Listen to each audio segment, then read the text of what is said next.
Uma coisa que você está falando de Brasil de hoje, né? E a gente falando de guerra de narrativas, né? A gente percebe uma crescente constante das redes sociais, né? E eu queria saber de você, da tua percepção, se as redes sociais elas contribuem para essa guerra de narrativa, se elas acabam auxiliando também, porque antes você tinha um veículo só que tinha aquela sua narrativa ali imposta, né? E aí veio também as redes sociais e com ela, claro, vem fake news junto também, mas vem tipo outras informações aí que falam, ó, isso aqui de repente não é por esse caminho, é por um outro caminho. Tem várias narrativas correntes aí, né? O que você enxerga disso? E uma coisa que eu até me lembro, Lara, a gente colocou inclusive no Rasta News, no primeiro Rasta News, sim, sobre jornalismo, né? Que a gente mostra todas essas questões de jornalismo, que é aquele eco. Câmara de eco. Câmara de eco, né? Que, cara, pegaram várias reportagens, assim, vários jornais, assim, diferentes, vários canais e tal, e eles repetindo a mesma frase. Danger to our democracy. Isso, cara. Danger to our democracy. Eu vi essa montagem. E aí, cara, é uma montagem que vai pegando uma por uma e tu fica... É uma coisa que dá até um certo medo. Você fala, cara, que é isso aqui, sabe? Tipo, é todo... Vivendo uma todos Matrix. Os canais, os jornais repetindo a mesma frase, a mesma coisa. Fica muito guerra de narrativa pra mim ali. Como é que você enxerga isso, Moustache? Cara, olha, a impressão que eu tenho é o seguinte. Toda autoridade, ela reside numa determinada narrativa que confere a ela legitimidade. Então você tinha lá, o rei é um representante de Deus na Terra, então você sempre tem uma grande narrativa. Ou então, a pessoa que foi eleita, ela foi eleita pela legitimidade popular.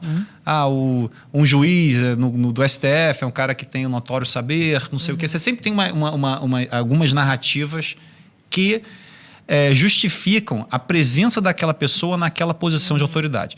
Porque você não consegue controlar todo mundo à força. Mesmo que um rei quisesse controlar todo mundo à força, ele precisaria... ele precisaria confiar em assessores. Ele precisa até para mandar matar alguém, ele precisa confiar em alguém que vai realmente, né, executar a ordem que ele deu. Então você precisa sempre de uma narrativa que justifique aquela posição de autoridade.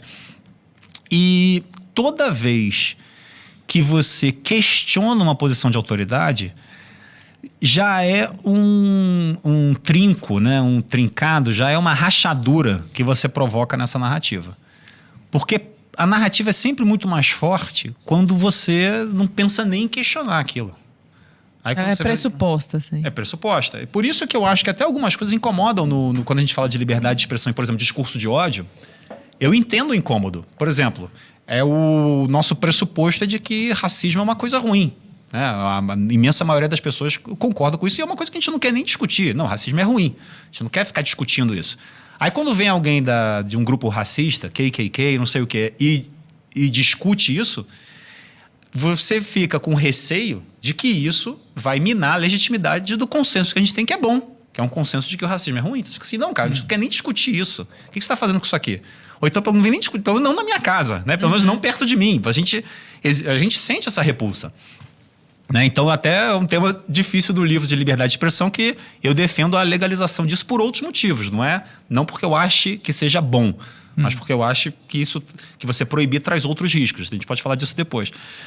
Então qualquer início de discussão, você já tem qualquer início de discussão, você já tem um certo abalo na legitimidade, e aí você precisa defender aquilo. Então, se alguém chega e fala, não, olha, o cara da KKK vem e entra no debate, você já passa a ser obrigado a discutir. E toda vez que você é obrigado a discutir uma coisa, você pode ganhar ou perder. Você sai da zona de conforto. Você pode ganhar ou perder. E não é coisa simples. Deixa eu dar um exemplo concreto aqui. Por exemplo, existem grupos antissemitas que negam o Holocausto, que dizem que o Holocausto... não existiu. Que não existiu, né? O assassinato de 6 milhões de judeus pela Alemanha nazista. Dizem que isso não aconteceu. Se alguém dissesse para mim assim, cara, vamos fazer um debate sobre isso, a gente coloca um negador do Holocausto de um lado e um judeu do outro, a minha recomendação seria, cara, é muito difícil fazer esse debate porque você precisa de gente muito qualificada para fazer esse debate. Porque eu estudei bastante os argumentos dos negacionistas. O grau de inventividade das coisas, eles tiram umas coisas da cachola. Então, sei lá, vamos dizer, por exemplo, para dar um exemplo, vamos dizer que a câmara de gás não era uma câmara de gás, na verdade aquilo era um abrigo antiaéreo. Então, o cara tira umas coisas assim da cachola, e aí a pessoa que vai estar do outro lado, ela precisa ter estudado muito isso. Porque senão fica parecendo que ela que não sabe. Que ela é que não sabe.